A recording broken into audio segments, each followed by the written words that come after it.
শবে বরাত, ইন্না আনজালনাহু ফি লাইলাতুল মুবারাকা। সুবহানাল্লাহ। আল্লাহ তাবারক ওয়া তাআলা কোরআনে পাকে বলতেছেন এমন একটা রাত আছে শাবান মাসের, যেই রাতের মধ্যে আমি প্রথম আসমানে এসে জিজ্ঞেস করি, কেউ কে আছো আজকে আমার কাছে ক্ষমা চাইবা? সুবহানাল্লাহ বলুন না। কেউ কি আছো আমার কাছে ক্ষমা চাইবা? কেউ কি আছো রিজিক লাগবে? সুবহানাল্লাহ। কেউ কি আছো সন্তান চাও? কেউ কি আছো ভালো থাকতে চাও? কেউ কি আছো ইমানদার হতে চাও? কেউ কি আছো স্বপ্ন যোগে নবীকে দেখতে চাও? আরো জোরে। আমার নবী এই রাত সম্পর্কে, এই মাসটা সম্পর্কে, এই দিনটা সম্পর্কে নিসফু শাবান বলেছেন, শাবান আমার নবীর মাস। সুবহানাল্লাহ। নিসফু শাবান বলেছেন আমার মাস। ভাগ্য নির্ধারণের এই রাতকে বলা হয় আগামী 1 বছর পর্যন্ত আপনার লিস্টিভুক্ত হবে।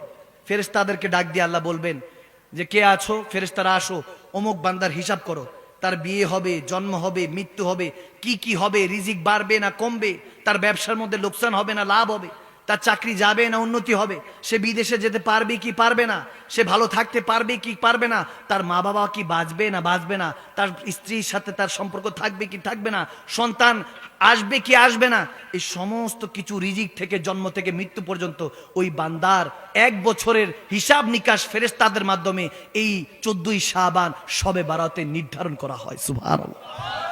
তাহলে রাতটা কি দামি না কম দামি? এটা নিয়ে কনফিউশন আছে আমাদের বাংলাদেশে, এটা নিয়ে বিভিন্ন মতানৈক্য আছে। দেখেন, মতানৈক্যের মধ্যে 3 কোয়ালিটির আছে।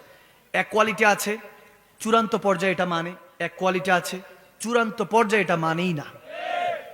থার্ড কোয়ালিটি হলো মানে কিন্তু পালন করে না। যারা মানে তারা রোজা রাখে, নফল ইবাদত করে, নিজেরা হালুয়া রুটি রান্না করে প্রতিবেশীকে খাওয়ায়। আমার নবীরই তো সুন্নত, হালুয়া রুটি খাওয়ায়, সারা রাত ইবাদত করে, আল্লাহর কাছে মাপ চায়। এখন অনেকে আমার কাছে জিজ্ঞাসা করেছেন, হুজুর ইবাদতের সিস্টেমটা কি? আমি বলে দিচ্ছি, কি কষ্ট হচ্ছে বাবা? ইবাদতের সিস্টেম হলো প্রতি 2 রাকাত করে নামাজ নিয়ত করতে হবে, নফল নামাজের, শবে বরাতের 2 রাকাতের মধ্যে প্রথমেই সূরা ফাতিহা 3 বার ইখলাস শরীফ পড়বেন। সুবহানাল্লাহ। আবার দ্বিতীয় রাকাতে সূরা ফাতিহা 3 বার ইখলাস শরীফ পড়বেন। সুবহানাল্লাহ। এভাবে প্রতি রাকাত পড়তে হবে। পারবো তো ইনশাআল্লাহ? 2 রাকাত পর 4 রাকাত পড়বেন। 4 রাকাতের সময় তাসবিহ তাহলিল করবেন, বেশি বেশি করে তাসবিহ তাহলিল করবেন। যেমন এটা করতে পারেন, সুবহানাল্লাহি ওয়া বিহামদিহি সুবহানাল্লাহিল আযীম। এইটা বেশি বেশি করতে পারেন, এটা আমলনামা ভারী করে। সুবহানাল্লাহ। আমার নবীর বুখারী শরীফের শেষ হাদিস। তো বেশি বেশি করে দুরুদ ইস্তেগফার পড়বেন। এভাবে কেউ 10 রাকাতের নিয়ত, কেউ 8 রাকাতের নিয়ত, 4 রাকাত করেই পড়তে হয়। কেউ 8 রাকাত, কেউ 12 রাকাত, কেউ 16 রাকাত, কেউ 20 রাকাত, কেউ তো 100 রাকাতও পড়ে। সুবহানাল্লাহ। যার যতটুকু সমর্থ পড়বেন, তারপর রোজা রাখার নিয়ত করবেন। এখন সবই ঠিক আছে, নিসফু শাবান, শবে বরাত সবাই পালন করব, কিন্তু প্রবলেমটা হয় এটাকে যারা বলে যে জায়েজই নাই। নাউজুবিল্লাহ। ভালো কাজ মসজিদ আটকে রাখেন, হাউ ইজ ইট পসিবল? আপনি কি বুঝাচ্ছেন? আপনি যদি শবে বরাতের দিন মসজিদ তালা দিয়ে রাখেন যে এই দিন বেদাতি দিন, নাউজুবিল্লাহ, কি করছে বান্দা? ইবাদত করছে, নফল নামাজ পড়ছে, রোজা রাখছে, বান্দা নিজে পাকিয়ে অন্যকে খাওয়াচ্ছে, যেটা উল্টাপাল্টা কাজ, সেটার আমরা সব সময় বিরোধিতা করি। কিন্তু শবে বরাতে যারা ইবাদত বান্দি করবে তাদের জন্য যদি মসজিদ বন্ধ করে দেন, তাহলে তো আপনার মতো বখিল, কৃপণ, আপনার মতো কমিনার দুনিয়ার মধ্যে কেউ নেই। ভালো কাজের আপনি আদেশ করবেন, খারাপ কাজের নিষেধ।